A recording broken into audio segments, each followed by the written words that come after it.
Bismillahirrahmanirrahim. Assalamualaikum warahmatullahi wabarakatuh. Alhamdulillahi rabbil alamin. Wassalatu wassalamu ala rasulillahil karim wa ala alihi wa sahbihi wa dhurriyyatihi wa ummatihi ila yaumiddin wa ba'd. Saudara-saudariku, apa kabar? Semoga kita semua senantiasa disehatkan dan diberikan kemampuan paripurna oleh Allah Subhanahu wa taala untuk menyempurnakan seluruh rangkaian ibadah di bulan Ramadan tahun ini. Pun demikian kita berdoa kepada Allah semoga seluruh ibadah yang telah kita tunaikan berkenan diterima oleh Allah Subhanahu wa taala dengan penerimaan terbaik, diiringi keikhlasan kita semua dan juga berharap mendapatkan rahmat, ridha dan ampunan Allah Subhanahu wa taala. Teman-teman semua, kita akan lanjutkan kembali kajian kita saat ini di program Aku Suka. Ayo kultum sejenak untuk berbuka, kembali ke pencerahan dari kisah-kisah para nabi Allah Subhanahu wa taala yang pernah beraktivitas bertugas di muka bumi, baik sebagai khalifatullah fil ardi juga sebagai penunjuk dengan izin Allah kepada para umat mereka, termasuk kita sampai dengan saat ini, untuk menyempurnakan ibadah kita kepada Allah Subhanahu wa taala sebelum kembali menghadap keharibaannya.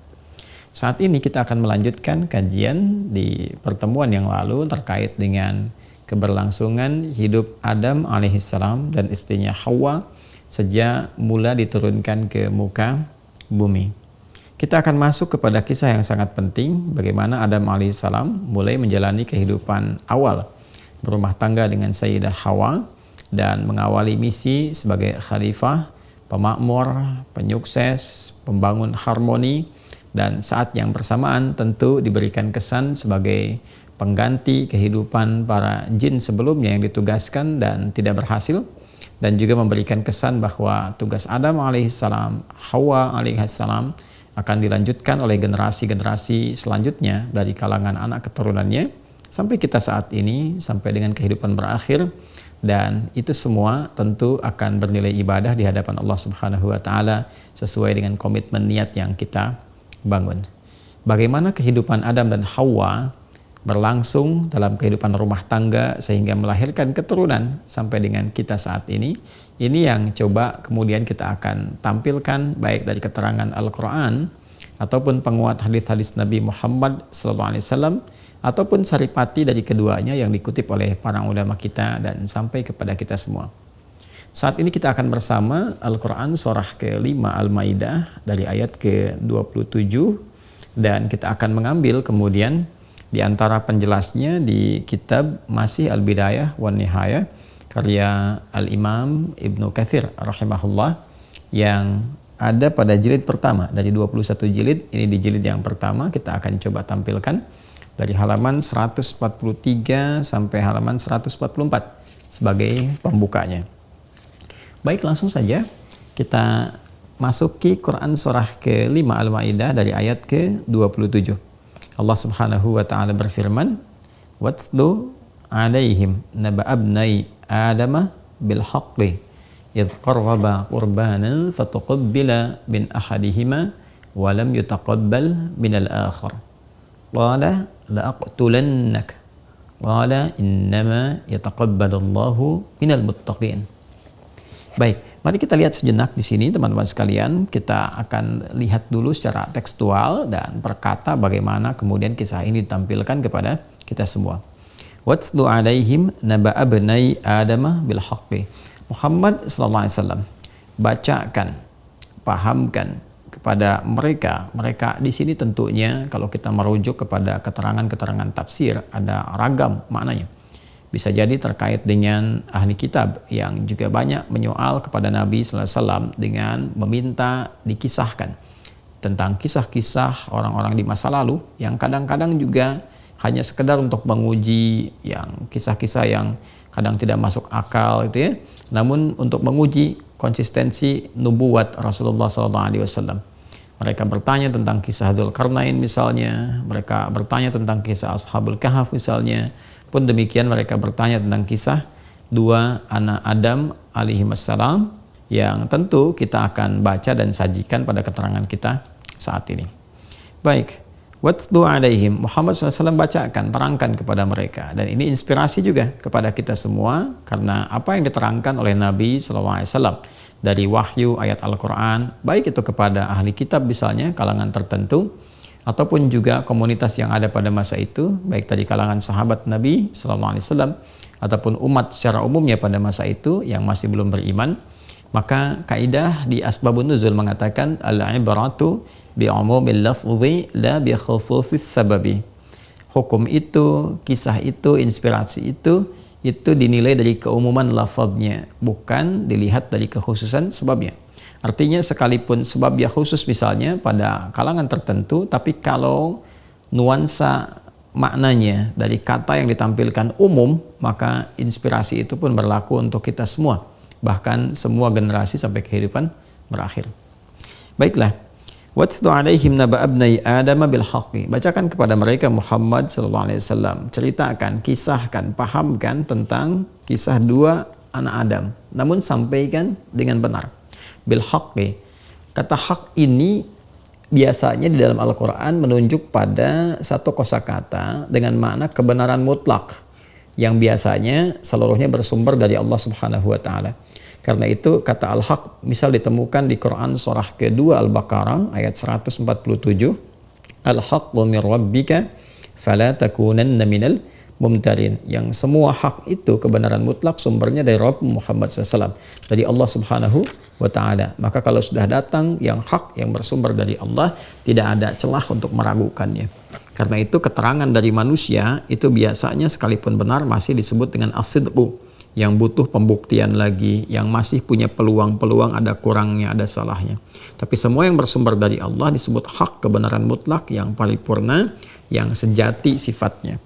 Karena itu ketika Nabi Muhammad SAW diminta mengisahkan tentang kisah dua anak Adam alaihissalam dengan hak, ini memberikan kesan bahwa cerita yang beliau sampaikan, kisah yang akan diutarakan, dibimbing langsung oleh Allah Subhanahu wa Ta'ala. Karena itu sifatnya benar. Di antara sekian banyak kisah yang mungkin versinya bisa meragam sampai ke era Nabi di masa itu, bahkan sampai ke kita saat ini. Maka kalau banyak kisah-kisah ragamnya, maka kembalikan kepada keterangan Al-Quran ini, karena ini yang paling hak, ya.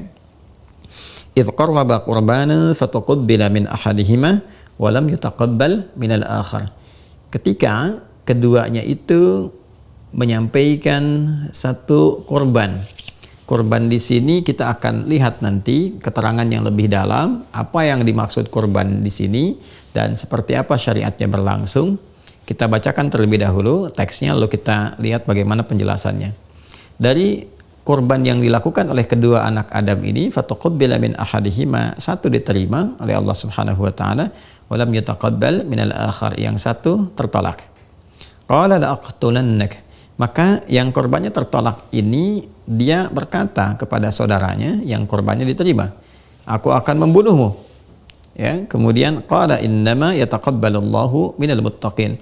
Maka yang diancam ini dari saudaranya tadi, terancam oleh kata-kata untuk dibunuh oleh saudaranya yang lain, dia berkata innama yataqabbalullahu minal muttaqin. Sungguh korban yang diterima oleh Allah itu hanya dari kalangan orang-orang yang bertakwa. Baik teman-teman sekalian, satu ayat ini dulu kita akan lihat bagaimana kisah yang ditampilkan dari keterangan yang dinukil oleh Al-Imam Ibnu Katsir dari riwayat-riwayat sebelumnya. Bismillahirrahmanirrahim, kita masuk ke halaman 144. Fadzakar as-Suddi, maka Imam As-Suddi menyampaikan an Abi Malik, dari Abi Malik, an Abi Saleh, dari Abi Saleh. Ini runtutan transmisi riwayatnya dulu. An Ibnu Abbasin radhiyallahu taala anhuma, dari Ibnu Abbas radhiyallahu taala anhuma, wa an Murrah wa an Ibnu Mas'udin, dan dari Murrah dari Ibnu Mas'ud, wa an nasin minas sahabah, dan dari sekelompok kalangan dari sahabat, mereka mengisahkan. Ya, ini Masya Allah, ini riwayatnya banyak sekali nih. Dari Ibnu Abbas, dari Murrah, dari Ibnu Mas'ud, dari sekelompok orang sahabat, ya.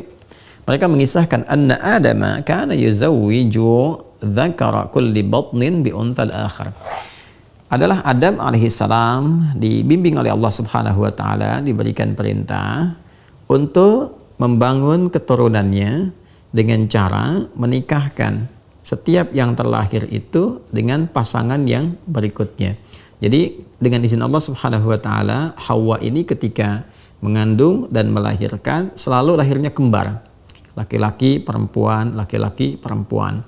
Dan Adam diperintahkan, dibimbing oleh Allah Subhanahu wa taala untuk menghadirkan generasi yang berketurunan dari situ, dan polanya adalah menikahkan yang lahir saat ini yang kembar kemudian dipasangkan dengan yang berikutnya. Jadi bukan satu pasangan dari kelahiran yang sama lantas dipersatukan atau dinikahkan, tapi sifatnya disilang. Jadi kelahiran pertama laki-laki perempuan nanti akan disilang dengan kelahiran yang kedua laki-laki perempuan. Laki-laki yang lahir pertama dinikahkan dengan perempuan yang lahir kedua, kan, dari pasangan yang selanjutnya. Nah, ini terjadilah kemudian kisah. Ada yang menyebutkan di sini yang pertama lahir itu ada Qabil, kan? Ada yang menyebutkan namanya Qabil, walaupun sebagian menyebut bahwa nama Qabil ini cerita dari Israiliyat, tapi cukup viral.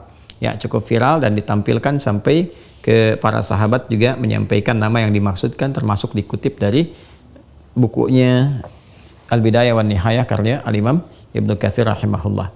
Kemudian yang pertama itu Qabil, tapi tidak disebutkan pasangan yang perempuannya. Kemudian yang kedua adalah Habil, ya, dan tidak disebutkan pasangan yang menyertainya. Jadi ada yang menyebutkan Iqlima, kemudian Labuda, tapi itu tidak familiar. Yang familiar itu hanya kepada yang laki-lakinya saja, Qabil dan Habil. Karena memang ini yang disinggung kemudian dalam Al-Quran, dua anak Adam yang bertikai, yang berselisih, yang salah satunya terancam dengan ancaman pembunuhan. Jadi secara singkat, kelahiran pertama Qabil dan pasangannya yang perempuan, kemudian yang kedua Habil dan pasangannya yang perempuan, untuk melanjutkan berketurunan itu hukumnya harus disilang. Qabil mesti menikahi pasangannya Habil, Habil menikahi pasangan lahirnya Qabil. Jadi di sini pasangan yang dimaksudkan pasangan lahir. Nah, terjadi satu ujian bahwa pasangannya Qabil ini, pasangan lahirnya, itu terlihat secara fisikal lebih menarik, lebih cantik dibandingkan dengan pasangan lahirnya Habil. Lantas disinilah kemudian datanglah was-was dari syaitan.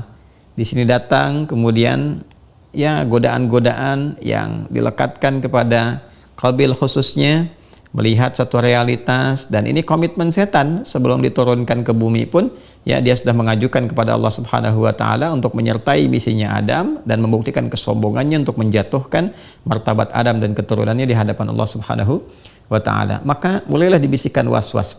Mulailah kemudian teman-teman sekalian digoda Qabil itu bahwa sesungguhnya yang layak untuk jadi pasanganmu itu ya yang lahir bersamaan dengan engkau. Itu yang harusnya menjadi pendampingmu, jadi istrimu, pasanganmu dengan wajahnya, parasnya dan sebagainya. Sehingga terjadilah kemudian di sini satu perselisihan. Qabil mengajukan kemudian satu pertimbangan kepada ayahandanya, permintaan supaya dinikahkan ya berdasarkan lahir pasangannya saja. Kenapa harus disilang? Dia kurang lebih demikian. Maka dijelaskanlah oleh Adam alaihissalam bahwa itu petunjuk, ketentuan dari Allah yang memang harus berlangsung demikian. Nah, itu nanti hikmahnya teman-teman sekalian akan dibawa ke dalam dunia pernikahan, dunia rumah tangga. Yang dalam pernikahan itu kita akan kenal nanti ada bagian mahram dan non mahram, dan dianjurkan semakin menjauh dari mahram itu, semakin keluar dari lingkaran mahram itu yang kemudian dibenarkan untuk dinikahi. Nanti di antara hikmahnya banyak sekali, luas sekali ya, untuk membangun kemudian satu keutuhan, untuk membangun kekeluargaan yang lebih besar lagi ya, untuk membangun satu sinergitas yang kuat, termasuk nanti menguatkan nilai-nilai rangkaian dari DNA-nya, RNA-nya yang juga akan berpengaruh kepada tingkat kecerdasan dan lain-lain sebagainya. Baik, teman-teman sekalian, kita fokus kembali kepada pembahasan dua anak ini. Maka karena ngototnya apa yang disampaikan oleh Qabil ini, Adam alaihissalam bermohon kepada Allah Subhanahu wa taala, dan dikisahkan di buku ini sebelum beliau berangkat untuk ke Mekah ya. Nah, jadi ini menyampaikan wa dhahaba Adamu liyahujja ila Makkah, dan Adam itu akan berangkat untuk berhaji ke Mekah, untuk berangkat ya ke wilayah sekitaran Ka'bah, dan tentunya wukuf juga dia di Arafah, kemudian berangkat tawaf dan semua rangkaian yang terkait dengan haji. Maka sebelum itu berlangsung dimintakanlah kepada keduanya atas petunjuk dari Allah Subhanahu wa taala untuk berkorban. Nah, inilah yang tadi dimaksudkan di Al-Maidah di ayat ke-27 ya. Saat keduanya idz qarraba qurbanan fataqabbala min ahadihima wa lam yataqabbal minal akhar. Maka keduanya diperintahkan oleh Allah Subhanahu wa taala melalui Nabi Adam alaihissalam untuk berkorban. Ya. Nah, kurban di sini ini menghadirkan satu persembahan sebagai bentuk pengabdian dan takarrub, kedekatan kepada Allah Subhanahu wa taala. Itu esensinya. Jadi kurban itu yang dilihat sesungguhnya ya bukan kepada ini benda yang diberikannya atau mungkin harta tertentu ya yang disampaikan, tapi lebih kepada bagaimana kesungguhan untuk mendekat kepada Allah, keseriusan untuk menjalankan perintah Allah Subhanahu wa taala. Maka Qabil yang kesehariannya beraktivitas di kebun atau pertanian, dia berusaha memilih apa yang akan ditampilkan ya sebagai satu cara dia untuk mendapatkan harapan yang tadi dia ingin hadirkan, menikahi pasangan lahirnya. Maka dia melihat ini nggak penting, yang penting ya asal korban saja. Ya ini poinnya, yang penting asal korban saja memenuhi syarat, ya sudah dengan syaratnya dilakukan, maka dia mengira, dia berpikir akan mendapatkan pasangan lahirnya. Maka dia pilih tuh ya yang paling jelek, ya yang paling ya tidak bernilai dari hasil-hasil taninya atau hasil kebunnya dia kumpulkan, karena dia berpikir ya sudah sekedar formalitas, kumpulkan saja. Dan dalam pikirannya boleh jadi dia menduga bahwa Tuhan kan nggak butuh ini gitu ya, yang makannya manusia dan sebagainya. Itulah was-was setan itu. Jadi dialihkan dari hal yang substansial, yang paling esensial, kepada hal-hal yang terlihat seperti logis. Kelihatannya logis, tapi salah. Ya, karena logika yang dibangun dalam agama itu logika kepatuhan, logika ketaatan, logika kesungguhan. Ya Allah nggak melihat ya apakah barangnya ya atau tidak butuh kepada apa yang kita sampaikan, kalau daging-dagingnya atau kadarnya, tidak. Yang sampai kepada Allah itu kesungguhan kitanya, ketakwaannya, keseriusannya. Nah, ini cara berpikir ini dirubah oleh setan. Yang penting ya udah asal disampaikan aja. Toh Allah nggak butuh dengan semua itu. Kenapa harus memberikan sesuatu yang memang Allah nggak butuh juga gitu? Nah itu dirubah cara berpikirnya seakan-akan masuk akal, padahal keliru dalam pendekatan metodologi syariat. Habil sebaliknya. Ya, Habil dikisahkan beliau aktivitasnya banyak di ternak, gitu kan? Kemudian mencari yang terbaik.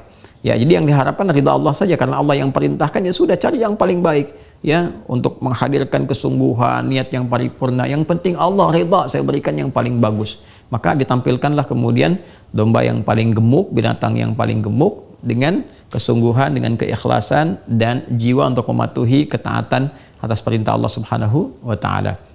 Maka ditampilkanlah kemudian dua bagian dari korban ini. Ada riwayat lain juga yang menyebutkan bahwa sebetulnya Qabil dengan Habil sama-sama peternak. Tapi yang ditampilkan oleh Habil yang paling bagus ternaknya, yang Qabil ditampilkan yang kurus, yang nggak ada dagingnya dan sebagainya, dengan cara pandang yang tadi dibisikkan oleh setan tadi. Jadi di Qabil ini ada dua versi, versi untuk peternak, versi untuk petani. Dua-duanya cukup familiar, walaupun yang petani itu yang paling banyak diriwayatkan, kan? Atau perkebun yang paling banyak diriwayatkan. Maka secara singkat, fatuqabbala min ahadihima. Korbannya Habil, kita sebut saja Habil tadi ya, itu diterima oleh Allah Subhanahu wa taala karena dilihat kesungguhannya, keseriusannya, keikhlasannya, ketulusannya untuk mendekat kepada Allah. Walam yutaqabbal minal akhar. Sedangkan yang jelek tadi, yang tidak ada nilainya, yang tidak berasal dari kesungguhan, keikhlasan, itu ditolak oleh Allah Subhanahu wa taala. Nah, yang paling menarik teman-teman sekalian, ini ada inspirasi, pesan besar kepada kita semua, dan dari sini nanti akan berlangsung syariat kurban. Ya, bahkan sampai hari ini menjadi syariat dalam berkehidupan kita. Setiap masuk bulan Dzulhijjah ada nanti jamaah yang berhaji, yang tidak berhaji ada syariat untuk berkorban. Sama persis dari apa yang berlangsung sejak awal manusia pertama Adam alaihissalam diturunkan. Dan di antara cara mendekat kepada Allah Subhanahu wa taala ada cara-cara, ruang-ruang, tempat-tempat dan waktu ibadahnya. Di antaranya apa? Korban. Korban sendiri pada asalnya bukan berarti binatang. Korban sendiri pada asalnya bukan berarti tumbuhan. Tidak, bukan binatang, bukan tumbuhan. Tapi korban itu teman-teman sekalian, itu bentuk superlatif. Ya, bentuk superlatif dari asal katanya qaruba, ya kan? Sesuatu yang dekat. Qarraba yuqarribu taqriban, sesuatu yang mendekat secara perlahan. Ya, qaruba yaqrabu, sesuatu yang dekat. Jadi kalau kita ingin mendekat kepada Allah dengan cara yang lebih banyak lagi, lebih serius lagi, lebih sungguh lagi, yaitu dijadikan bentuk superlatif dalam wazan atau formulasi fu'lan. Jadi korban yang semakin bertambah kedekatannya, semakin banyak kesungguhannya. Jadi sebetulnya dalam syariat korban itu ada makna filosofis yang ingin disampaikan kepada kita, bahwa korban itu satu cara bagaimana kita dengan sungguh-sungguh mendekat kepada Allah. Ada yang dengan harta benda, berkorban dengan harta, wujudnya bisa jadi zakat, bisa jadi infak, bisa jadi sedekah, kan? berkorban dengan hewan, itu syariat yang Dzulhijjah itu di Idul Adha kan yang kita lakukan. Mungkin bisa berkorban dengan pengetahuan, dengan tenaga, dan semua itu punya nilai di hadapan Allah. Ada yang berkorban dengan waktu, ya. Itu yang dimaksudkan cara mendekat kepada Allah. Ada cara yang diatur dalam syariat secara spesifik, seperti dalam syariat Idul Adha, itu caranya spesifik, khusus. Hewannya pun khusus, kualifikasinya khusus, ya terambil dari apa yang berlaku sejak zamannya kedua anak Adam alaihissalam itu. Nah, kembali kepada kita, ada juga yang sifatnya umum. Jadi kalau kita ingin mendapatkan sesuatu hasil yang baik, maka prinsipnya dekati Allah. Ya, korban, dekati, lebih mendekat kepada Allah dengan ibadah, malam tahajud, doanya tambah, kan interaksi dengan Quran diperbanyak, ada yang dengan harta, ada yang puasa. Maka keadaan kita yang dekat dengan Allah itu akan menghasilkan feedback. Timbal baliknya adalah karunia Allah pun melimpah kepada kita ketika kita mendekat kepada Allah Subhanahu wa taala. Nah, ini yang terjadi pada dua anak Adam itu. Habil mendekat dengan cara yang baik, ditambah ketulusan, kesungguhan, maka karunia Allah datang. Diterima korbannya, yang satu tertolak. Ketika tertolak itulah kemudian setan tambah lagi memberikan godaan. Nah, biasanya kalau godaan setan itu kalau ditanamkan pada orang yang merasakan kekecewaan, itu bisa berlipat itu. Ya, jadi kalau dari iri jadi dengki, dari dengki jadi dendam, dan jarang sekali turun levelnya. Ya, kecuali kalau nilai takwa kita tinggi, itu langsung diredam, turun bisa hilang. Tapi kalau dalam keadaan kalut kemudian setan masuk dan tidak mampu mengontrol diri manusianya, maka levelnya akan makin naik. Ya, tadi dari level iri ke dengki ke dendam. Maka terakumulasilah kemudian keadaan dendam yang ada di diri Qabil ini, sehingga dia merasa, wah, dengan diterima yang Habil berarti Habil akan menikahi pasangan lahir saya. Dari pasangan lahir ini yang dia harapkan bisa mendapatkan keadaannya sebagai istrinya, dan itu tidak mungkin dengan terjadinya hal demikian sedangkan bapaknya sedang tidak ada di tempat. Maka masuklah kemudian was-was setan yang dibenamkan ke dalam nafsunya yang paling dalam. Apa yang dikatakan, ya sudah, peluang terakhir, lenyapkan adikmu itu, lenyapkan Habil, karena satu-satunya peluang ini kalau dia masih ada, ya dia pasti menikah ya dengan saudarimu itu yang lahir sepasanganmu itu, karena bapakmu akan pulang. Ya, jadi kalau dianya tidak ada, nah ini sekali lagi nih cara berpikir yang salah, tapi semacam seakan dibenar-benarkan secara logika, ya, dibentuk logika yang seakan seperti benar. Ini hati-hati nih ya. Jadi kalau ada tindakan keburukan yang disangkal oleh hati, tapi seakan dibuat semacam satu chemistry pemikiran atau struktur berpikir yang benar, seakan-akan strukturnya benar dalam otak kita, dalam akal kita, padahal dalam hati kita mengatakan itu keliru, maka yakinlah itu dari setan. Ya. Korupsi itu kata hati kita tetap salah, ini mencuri. Tapi dibikin nih oleh setan di akal kita, kalau kamu nggak lakukan, kamu akan tertinggal, akan begini, peluangnya kapan lagi. Nah itu yang berbahaya. Ya, maka seperti masuk akal. Kalau masih hidup, ya tetap dia akan menikah. Satu-satunya cara, ya lenyapkan dia, hilangkan dia, bunuh dia. Ini setan yang bicara. Ya, teman-teman sekalian. Maka apa yang terjadi? Setan bisikan ke dalam nafsunya, maka Qabil berkata, la aqtulannak. Kalau gitu aku bunuh saja kamu. Ya, supaya kamu tidak mendapatkan pasanganmu itu. Dan jawaban Habil sangat luar biasa. Ya, qala innama yataqabbalullahu minal muttaqin. Dia terangkan, Kak, ya, ini bukan persoalan antara aku dengan kakak, kan? Ini bukan persoalan antara Habil dengan Qabil, bukan masalah korbannya, tapi cara kita mendekat kepada Allah. Dia ingin terangkan, ya, bukan karena aku Habil lantas diterima, kan kamu Qabil ditolak, bukan itu. Yang diterima oleh Allah itu kesungguhan, ketakwaan, kemuliaan. Dan ini satu isyarat yang tinggi juga kepada kita dalam membangun kehidupan rumah tangga. Seakan-akan juga ditanamkan di lisan adiknya ini, ya, dengan petunjuk dari Allah Subhanahu wa taala, bahwa keadaan kehidupan berumah tangga itu mesti dimulai dengan jiwa-jiwa yang baik, dengan cara yang baik, dan akumulasi kebaikan itu disebut takwa. Takwa ini yang akan membantu kehidupan rumah tangga berjalan dengan baik. Jadi kalau secara pribadi saja belum bertakwa, maka bagaimana mengajak partner berkehidupan itu bisa sama-sama membangun hubungan yang baik. Takwa ini yang mengentaskan kesulitan. Wa may yattaqillaha yaj'al lahu makhraja. Takwa yang mendatangkan rezeki, wa yarzuqhu min haitsu la yahtasib. Takwa yang mendatangkan kebahagiaan. Wattaqullaha la'allakum tuflihun. Jadi akumulasi hal yang diharapkan dari semua nilai kebaikan itu kumpulnya di takwa. Jadi kalau sebelum menikah takwanya minim, ya, minim takwa atau bahkan tidak bertakwa, maka bagaimana membangun kebahagiaan yang sejati yang berpeluang mendapatkan naungan rahmat Allah Subhanahu wa taala yang melahirkan samarah itu. Maka adiknya ingin memberikan sebuah pencerahan, sekiranya dengan itu bisa berubah. Ternyata yang terjadi semakin memuncak, dan terjadilah apa yang terjadi. fatawat lahu nafsuhu qatla akhi, maka setan menunggangi nafsunya untuk membunuh kemudian adiknya itu, faqatalahu, dan dibunuhlah kemudian adiknya. Maka termasuklah pada saat itu dia termasuk orang yang zalim, dan dari situ terjadi pembunuhan pertama yang menandakan berbahayanya godaan setan yang dimaksudkan. Nah teman-teman, yang ingin saya katakan, ini lanjutannya masih cukup beragam ya, masih kita dapatkan banyak sekali pesan, pelajaran, dan juga hal-hal penting yang bisa kita dapati di sini. Namun ada beberapa yang kita highlight dalam waktu yang sangat singkat dan terbatas ini. Yang pertama, hal terpenting yang harus kita sadari adalah di episode yang lalu saya pernah tegaskan akan keterangan yang disampaikan dalam Al-Quran. Allah sendiri sudah mengingatkan kepada kita dengan peringatan yang tegas. Ingat, setan itu musuh dan selalu menginginkan terperosoknya semua anak cucu Adam dalam keburukan yang meruntuhkan kehormatannya di hadapan Allah. Setan adalah musuh. Jadi setiap apa yang dibisikannya pasti buruk. Setiap apa yang digodakannya pasti muaranya adalah kemaksiatan. Karena itu, apapun yang kita rasakan, jika hati kita yang di dalamnya ada sumber takwa itu menolak ya dari semua konstruksi yang dibawa oleh pikiran kita, maka ikuti kata hati. Itu yang Nabi sampaikan, istafti qalbak. Jika sekiranya hati sudah mengingkari, apalagi hal yang diingkari itu yang sudah umum memang dikenal sebagai sesuatu yang tidak baik. Korupsi misalnya, pencurian jenis apapun, pembunuhan, perampokan, zina, dan sebagainya. Sepanjang kita tahu itu buruk, mau dikonstruksikan seperti apapun di benak kita, tetap sadari itu godaan setan. Yang kedua, selalu mendekat kepada Allah Subhanahu wa Ta'ala. Berkorban, taqarrub. Mendekat kepada Allah senantiasa mendatangkan rahmat. Mendekat kepada Allah menjaga kita dari berbagai kesulitan hidup.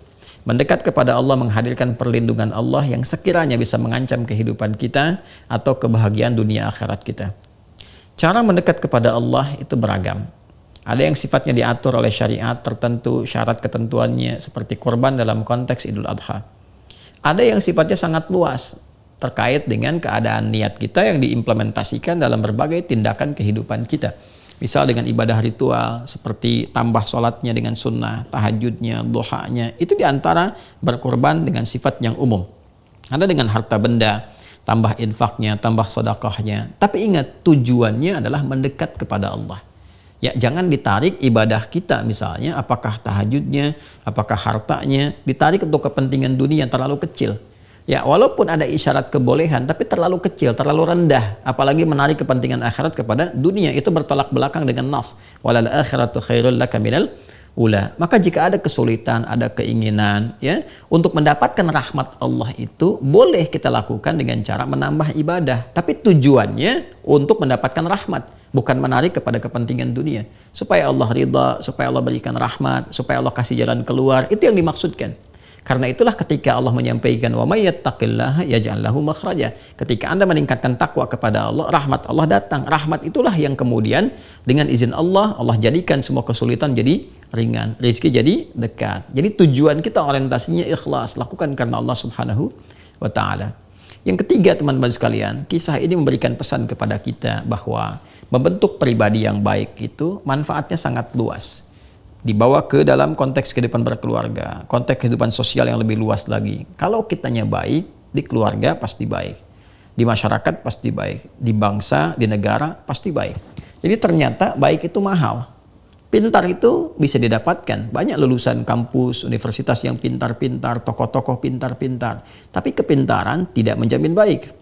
Ketakwaan itulah yang menjadikan pintar itu terarah pada segala hal yang baik. Jadi sekarang kita butuhkan imtak selain iptek, kemampuan untuk memperbaiki diri dan mengarahkan pengetahuan kepada nilai-nilai yang baik.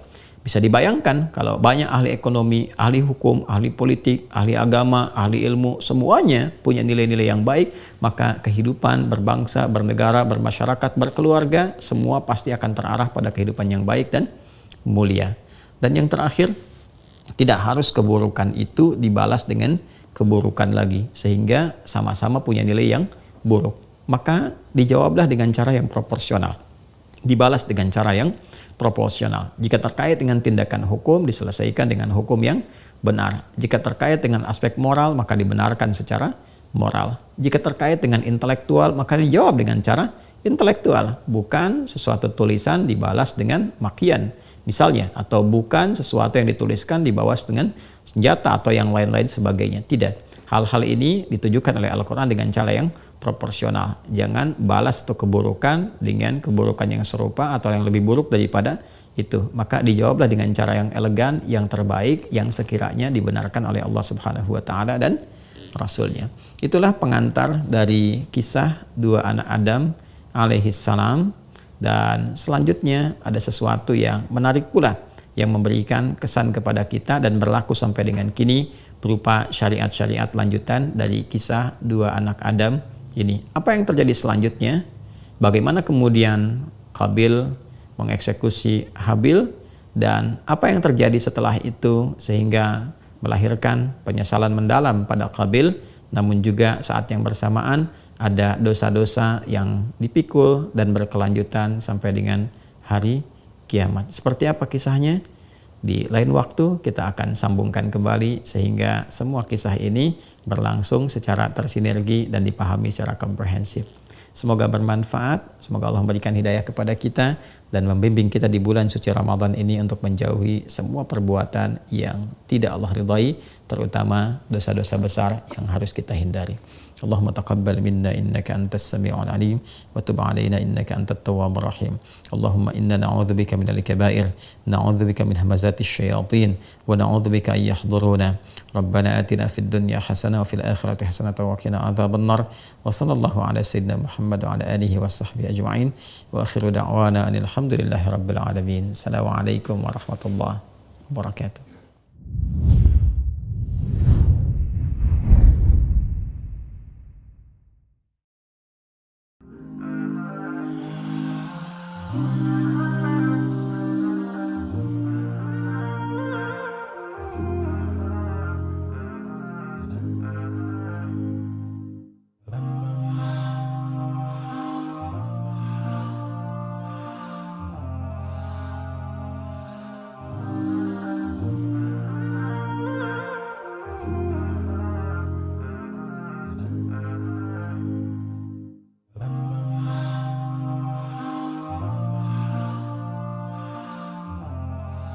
Bismillahirrahmanirrahim. Assalamualaikum warahmatullahi wabarakatuh. Alhamdulillah, wassalatu wassalamu ala rasulillah, wa ba'du. Saudara-saudariku, alhamdulillah hari ini Ramadan berkah, diberi kesempatan oleh Allah untuk mengunjungi kembali lahan pesantren yang insya Allah dalam waktu dekat akan masuk tahap kedua untuk pembangunan. Ini progresnya Masya Allah sudah rata, flow-nya udah jalan, ya, sudah terbentuk juga beberapa bagian. Kemudian juga sudah mulai dibatasi tembok-temboknya. Nah, kita dahulukan nih jalan dulu nih, ya, supaya rapih dulu, bagus dulu, dan memang juga keberadaan pesantren ini harus juga memberikan manfaat untuk masyarakat. Jadi insya Allah jalan ini sepanjang ini kita akan coba perbaiki yang rusak-rusak, kan, yang bolong-bolong dirapikan. Kemarin kita sudah swadaya juga dengan masyarakat. Dari kami kita supportkan masyarakat terlibat, kita perbaikin sama-sama supaya merasa memiliki. Nah, ini kalau sudah rapi, sudah jalan, masyarakat bisa akses juga nanti untuk lewat-lewatnya. Sementara bagian-bagian ini nanti kita akan coba batasi-batasi sehingga bisa berjalan fungsinya dengan baik. Ini yang bisa saya sampaikan. Mudah-mudahan maksud kami bisa terupdate bahwa wakaf yang teman-teman sudah sampaikan itu sudah mulai berjalan dan sudah beralih fungsi menjadi lahan-lahan yang diniatkan sebagai tempat ibadah. Mudah-mudahan setiap, bukan hanya jengkal tapi butir tanahnya menjadi saksi di hadapan Allah Subhanahu wa Ta'ala. Ada nilai ibadah kita ke depan yang bisa dikreasikan di sini. Hadi Hidayat berharap rahmat Allah Subhanahu wa Ta'ala dan mengingatkan juga pada teman-teman, insya Allah untuk wakaf akan berlangsung pada periode kedua. Ini masih berjalan sepanjang Ramadan, dan setelah Ramadan akan masuk tahap kedua untuk pembangunan. Ya, nanti beda lagi, ya, apa yang kami ingin sampaikan. Nanti ada yang siapa yang pengen wakaf asrama, tempat untuk wudhu misalnya, ada kelas dan sebagainya. Nanti kita akan mulai ke sana setelah Lebaran, ya. Sekarang kita selesaikan dulu. Mudah-mudahan Allah rahmati. Terima kasih atas perhatiannya. Hadi Hidayat, lahan pesantren Mira. Assalamualaikum warahmatullahi wabarakatuh.